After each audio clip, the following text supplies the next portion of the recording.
Baixe os áudios em MP3 desta lei gratuitamente e veja a playlist deste vídeo nos links que estão na descrição. Bons estudos.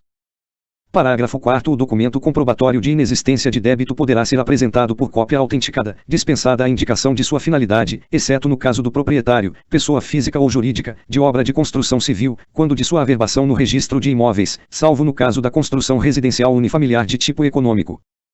Parágrafo 5º. O prazo de validade da certidão expedida conjuntamente pela Secretaria Especial da Receita Federal do Brasil e pela Procuradoria-Geral da Fazenda Nacional do Ministério da Economia, referente aos tributos federais e à dívida ativa da União por elas administrados, será de até 180 dias, contado da data de emissão da certidão, prorrogável, excepcionalmente, pelo prazo determinado em ato conjunto dos referidos órgãos. Redação de 2021. Parágrafo 6º. Independe de prova de inexistência de débito: a lavratura ou assinatura de instrumento, ato ou contrato que constitua retificação, ratificação ou efetivação de outro anterior para o qual já foi feita a prova.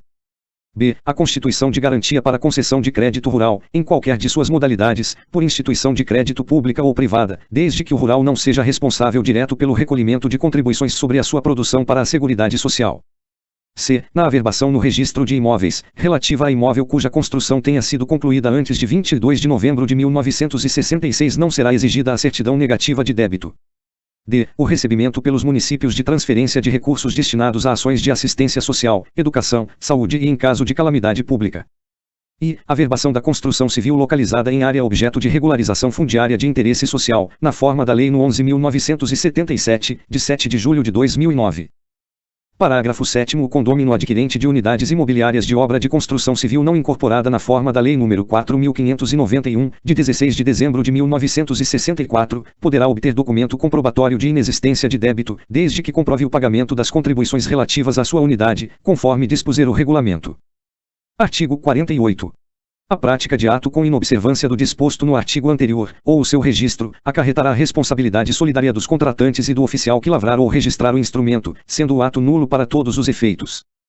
Parágrafo 1º. Os órgãos competentes podem intervir em instrumento que depender de prova de inexistência de débito, a fim de autorizar sua lavratura, desde que o débito seja pago no ato ou o seu pagamento fique assegurado mediante confissão de dívida fiscal com o oferecimento de garantias reais suficientes, na forma estabelecida em regulamento.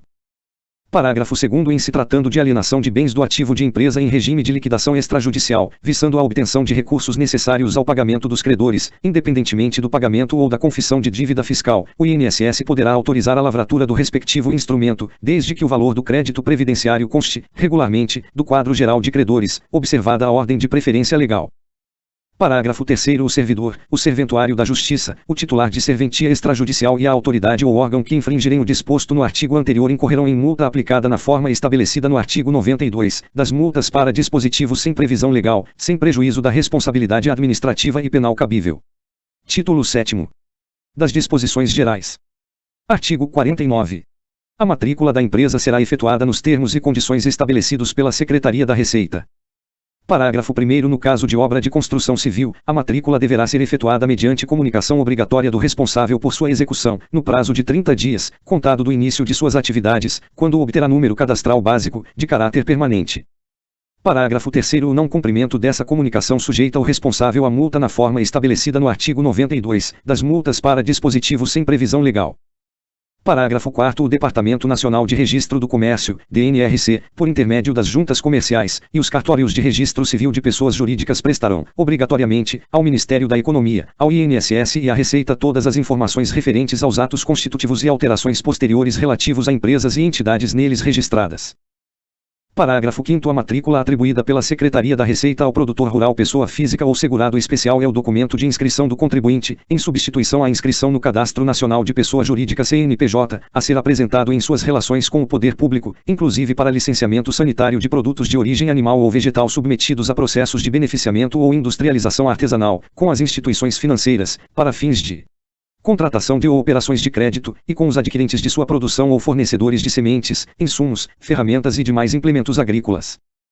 Parágrafo 6º. O disposto no parágrafo 5º acima, da matrícula do rural na Secretaria da Receita que substitui o CNPJ, não se aplica ao licenciamento sanitário de produtos sujeitos à incidência de imposto sobre produtos industrializados ou ao contribuinte cuja inscrição no Cadastro Nacional de Pessoa Jurídica CNPJ seja obrigatória. Artigo 50. Para fins de fiscalização do INSS, o município, por intermédio do órgão competente, fornecerá relação de alvarás para construção civil e documentos de habites concedidos. Artigo 51. O crédito relativo a contribuições, cotas e respectivos adicionais ou acréscimos de qualquer natureza arrecadados pelos órgãos competentes, bem como a atualização monetária e os juros de mora, estão sujeitos, nos processos de falência, concordata ou concurso de credores, às disposições atinentes aos créditos da União, aos quais são equiparados. Parágrafo único. O INSS reivindicará os valores descontados pela empresa de seus empregados e ainda não recolhidos. Artigo 52. As empresas, enquanto estiverem em débito não garantido com a União, é vedada a divisão de lucros com seus sócios e dirigentes e, também, a distribuição de quaisquer bonificações. Artigo 53. Na execução judicial da dívida ativa da União, suas autarquias e fundações públicas, será facultado ao exequente indicar bens à penhora, a qual será efetivada concomitantemente com a citação inicial do devedor. Parágrafo 1º. Os bens penhorados nos termos deste artigo ficam desde logo indisponíveis. Parágrafo 2º. Efetuado o pagamento integral da dívida executada, com seus acréscimos legais, no prazo de 2 dias úteis contados da citação, independentemente da juntada aos autos do respectivo mandado, poderá ser liberada a penhora, desde que não haja outra execução pendente. Parágrafo 3º. O disposto neste artigo aplica-se também às execuções já processadas. Parágrafo 4º. Não sendo opostos embargos, no caso legal, ou sendo eles julgados improcedentes, os autos serão conclusos ao juiz do feito, para determinar o prosseguimento da execução. Artigo 54. Os órgãos competentes estabelecerão critério para a dispensa de constituição ou exigência de crédito de valor inferior ao custo dessa medida.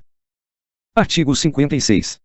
A inexistência de débitos em relação às contribuições devidas ao INSS, a partir da publicação desta lei, é condição necessária para que os Estados, o Distrito Federal e os municípios possam receber as transferências dos recursos do Fundo de Participação dos Estados e do Distrito Federal, FP, e do Fundo de Participação dos Municípios, FPM, celebrar acordos, contratos, convênios ou ajustes, bem como receber empréstimos, financiamentos, avais e subvenções em geral de órgãos ou entidades da administração direta e indireta da União.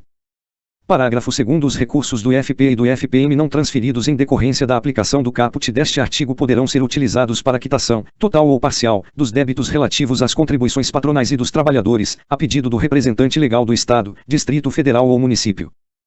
Artigo 57. Os Estados, o Distrito Federal e os municípios serão, igualmente, obrigados a apresentar, a partir de 1º de junho de 1992, para os fins do disposto no artigo anterior, comprovação de pagamento da parcela mensal referente aos débitos com o INSS, existentes até 1º de setembro de 1991, renegociados nos termos desta lei. Artigo 58. Os débitos dos Estados, do Distrito Federal e dos municípios para com o INSS, existentes até 1º de setembro de 1991, poderão ser liquidados em até 240 parcelas mensais. Parágrafo 1º. Para a apuração dos débitos será considerado o valor original atualizado pelo índice oficial utilizado pela Seguridade Social para correção de seus créditos. Parágrafo 2º. As contribuições descontadas até 30 de junho de 1992 dos segurados que tenham prestado serviços aos Estados, ao Distrito Federal e aos municípios poderão ser objeto de acordo para parcelamento em até 12 meses, não se lhes aplicando o disposto no parágrafo 1º do artigo 38 desta lei, o qual foi revogado em 2009. Artigo 59. O INSS implantará, no prazo de 90 dias a contar da data da publicação desta lei, sistema próprio e informatizado de cadastro dos pagamentos e débitos dos governos estaduais, do Distrito Federal e das prefeituras municipais, que viabilize o permanente acompanhamento e fiscalização do disposto nos artigos 56, 57 e 58 acima citados e permita a divulgação periódica dos devedores da Previdência Social. Artigo 60. O pagamento dos benefícios da Seguridade Social será realizado por intermédio da rede bancária ou por outras formas definidas pelo Ministério da Previdência Social. Artigo 61. As receitas provenientes da cobrança de débitos dos Estados e municípios e da alienação, arrendamento ou locação de bens móveis ou imóveis pertencentes ao patrimônio do INSS, deverão constituir reserva técnica, de longo prazo, que garantirá o seguro social estabelecido no Plano de Benefícios da Previdência Social. Parágrafo único. É vedada a utilização dos recursos de que trata este artigo, para cobrir despesas de custeio em geral, inclusive as decorrentes de criação, majoração ou extensão dos benefícios ou serviços da Previdência Social, admitindo-se sua utilização, excepcionalmente, em despesas de capital, na forma da Lei de Orçamento. Artigo 62. A contribuição estabelecida na Lei nº 5.161, de 21 de outubro de 1966, em favor da Fundação Jorge Duprá Figueiredo de Segurança e Medicina do Trabalho Fundacentro, será de 2% da receita proveniente da contribuição a cargo da empresa, a título de financiamento da complementação das prestações por acidente do trabalho, estabelecida no inciso 2º do artigo 22. Parágrafo único.